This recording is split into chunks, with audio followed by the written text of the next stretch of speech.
Which of you convicts me of scandal? Geronda. Does a priest who has committed a mortal sin lose divine grace? No. How could it be lost? Divine grace made apart from a priest, but it cannot be lost. If a priest is suspended from his duties, he retains the priesthood, but the mysteries are no longer activated through him. The priest has no power. The most important thing is grace. If grace is reinstated, then the mysteries will be valid. Much discernment is needed on the issue of priests who must be prevented from serving divine liturgy. We must be careful to avoid unnecessary measures and sanctions that will scandalize the faithful and the priest's family. If he must cease celebrating the divine liturgy, the suspension should take place discreetly, to avoid causing more harm than good to the faithful. Whatever the issues he might have are known to him and to God. But if he is suspended immediately, the faithful and his family will start wondering why, and the damage will be greater. I know that sometimes God allows for pious clerics with problems to suffer various ailments, a bleeding nose, a stomach ache, and so on, and thus to be prevented from celebrating the liturgy. In this same way, those priests who have some issues can find some peace, since they have to stop celebrating the liturgy. Sometimes a priest who faces difficulties of this kind will come to my gallery. I can see right away that the poor soul must stop officiating the divine mysteries, but sometimes his bishop happens to be of a different opinion. What can you say then? You only pray that God intervenes.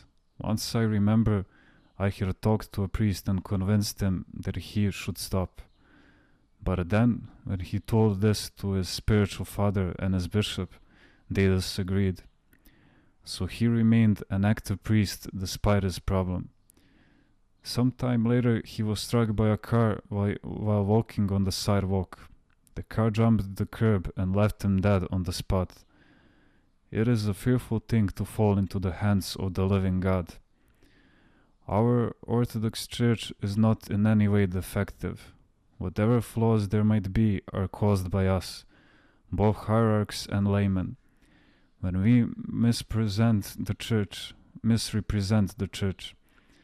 we may have only a few exceptional priests, but this is not a reason for concern. The Church is the Church of Christ. He is the one who governs her. The Church is not a temple built with stones, sand, and mortar by the faithful and burned down by barbarians. The Church is Christ himself. And whosoever shall fall on this stone shall be broken, but on whomsoever it shall fall, it will grind them to powder. Christ is tolerating the present state of things. He tolerates and divine grace acts for the sake of our people. This is only a storm. Things will not stay this way. They will clear up. Don't you see what it says in the Gospel? A bruised reed he will not break, and a dimly burning wick he will not quench, until he brings forth justice to victory. Christ said this so that we will have no excuse on Judgment Day. When the oil lamp is running out of oil and there's only a little oil left in the wick, it may flicker for a while, but in the end it will go out. It is like the last flashes of life in a dying person. But Christ does not want to blow on it and put it out, because then it might protest. Until you blew on me and put me out, I was so burning, so bright. What do you mean I put you out? There was no oil in you to begin with, and he will not touch the bruised reed either, because then it will protest. You touched me and I broke into pieces. How can you say that I touched you and that's why you broke, when you were already cracked and bound to break on your own? And we the monastics, as well as the clergy, do not live according to the gospel. We strew unholy seeds, we strew unbelief. The world is in need of our virtues, not of our vices. It is the example set by monks more than anything else that can make a difference in the lives of lay people who are looking for all kinds of excuses to justify their sins.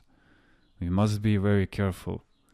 You see, we cannot say what Christ said, "Which of you convicts me of sin?" But what we can say is, "Which of you convicts me of scandal?" Christ said this because he is perfect God and perfect man. We, on the other hand, are only human. We have flaws, we fall all the time. That is how things are. But we should not become a cause of scandal to others. A general once said to me, "If my mother had not put the Orthodox faith in me from an early age, I would have lost it altogether when I went to Cyprus during the hostilities." Can you imagine a man, a member of the church, yelling on the phone, "Slaughter the Turks," for no apparent reason? The order issued and passed on to him was exactly the opposite. No, Turks are to be harmed. Many of the refugees who came to Greece in 1924 from Pharasa in Asia Minor had the same problem. They saw in Greece many priests and bishops who had no piety, so they were easily misled by certain heresies that had appeared at that time. They saw people in the church who did not live a spiritual life, and they were scandalized. Their experience had been otherwise in Pharasa. When the evangelicals showed up proclaiming, "We live according to the gospel," the poor souls were misled. But when a bishop, priest, or monk is at fault, it is not right to blame Christ. And yet, that's what people do. "Isn't he a representative of Christ?" they ask. Yes, but is Christ pleased with this man? Do they even consider what awaits these representatives in the next life?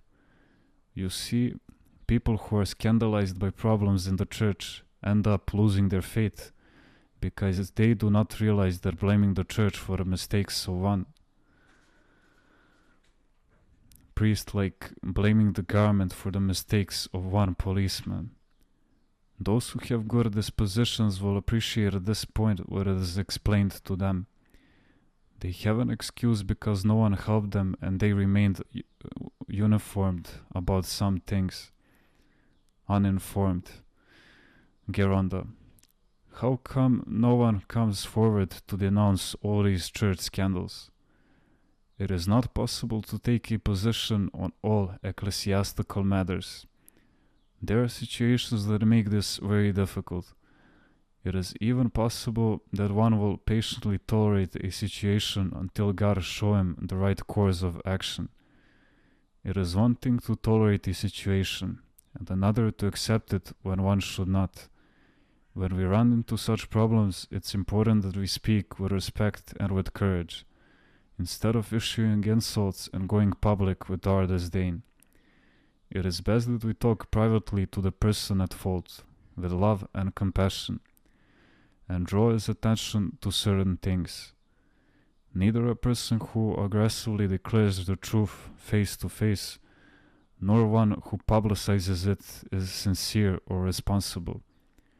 Rather, only a person who has love, a truly spiritual life, and who speaks with discernment, when appropriate, will say that must be said at the right time. Those who indiscreetly criticize others have malice and are in deep spiritual darkness because, unfortunately, they look at others as if they were blockheads.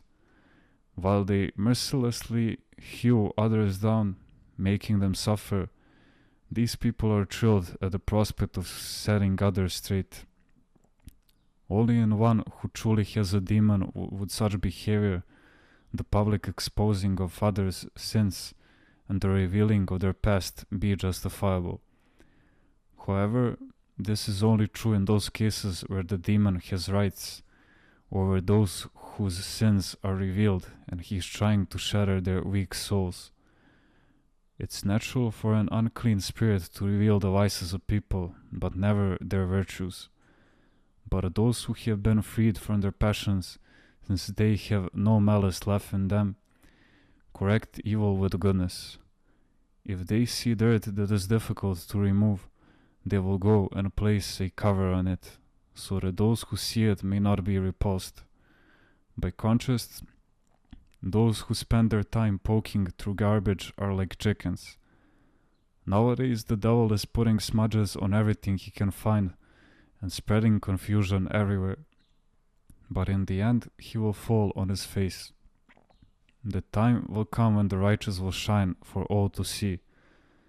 They may have little in the way of true virtue, but it will be so dark in the world that others will see the light and turn to them for help. If those people are still alive who today are causing all these scandals, they will feel great shame.